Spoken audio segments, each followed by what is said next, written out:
যুবক বলে, নবী গো, আপনি আমার চেনেন না, আপনি আমার কথা মনে হয় শোনেন নাই। নবীজি বললেন, তুমি কে গো? যুবক বলি, ইয়া রাসূলুল্লাহ, ইয়া হাবিবাল্লাহ, আপনি কি জানেন না মক্কা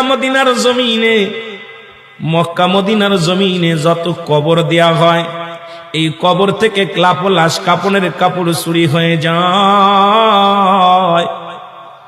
নবী গো, আপনি কি জানেন না? নবী কয়, হ্যাঁ আমি জানি, কাপনের কাপড় চুরি হয়। এর চাইতে কষ্ট থাকতে পারে? নবী চোখের পানি ছেড়ে বলল, যুবক রে, মানুষ যাবার পরে 3 টুকরা কাপড় মাত্র সঙ্গী। যুবক বলি, ইয়া রাসূলুল্লাহ, ইয়া হাবিবাল্লাহ, নবী গো, মক্কা মদিনার জমিনে যত কাপনের কাপড় চুরি হয়েছে, ওই কাপনের কাপড় চুরি করেছি আমি। নবী গো, আমি সেই যুবক, কাপনের কাপড় চুরি করা যুবক। আল্লাহু আকবার। আল্লাহর নবী ডাকতে বলে, যুবক রে, ও যুবক, শুনে নাও, তুমি কেমনে এই কাজটা করলা? তুমি মানুষের কাপনের কাপড় চুরি করলা। এ যুবক, দুনিয়ার মধ্যে কি আর কোনো কাজ পাও নাই? যুবক বলে, ইয়া রাসূলুল্লাহ, ইয়া হাবিবাল্লাহ, নবী গো, ও মায়ার নবী, আমি ভুল করেছি, আমারে আপনি তওবা করে দিন, আল্লাহ যেন আমারে মাফ করে দেয়।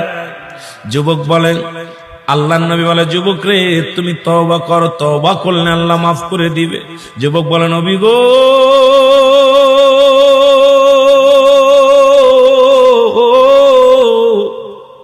আমার বিশ্বাস এই জমিনের মধ্যে আমি তওবা করলে আমার গুনাহ মাফ হবে না, কারণ আমি এত বড় পাপী, আমি এত বড় অপরাধী। আল্লাহর নবী কয়, যুবক রে, তুমি তওবা করো, তওবা করলে আল্লাহ তোমারে মাফ করে দিবে। যুবক বলে, নবী গো, মায়ের নবী, আমার মতো পাপীরা আমার আল্লাহ ক্ষমা করবে না। আল্লাহর নবী বলে, যুবক রে, তুমি তওবা করো, তোমারে মাফ করে দিবে আমার আল্লাহ।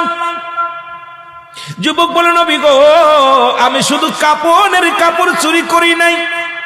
নবী গো, মক্কা মদিনা অনেক দিন যাবত মানুষ মরে না, অনেক দিন যাবত মানুষ ইন্তেকাল করে না, আমিও কাপনের কাপড় চুরি করতে পারি না, আমার ব্যবসাটাও ভালো হয় না।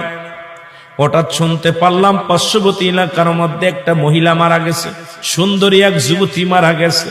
আমি দৌড়ে গেলাম, নিজে তার জানাজায় শরীক হলাম, দাফনে শরীক হলাম। সারাদিন অপেক্ষা আছি কখন রাত নেমে আসবে, কাপনের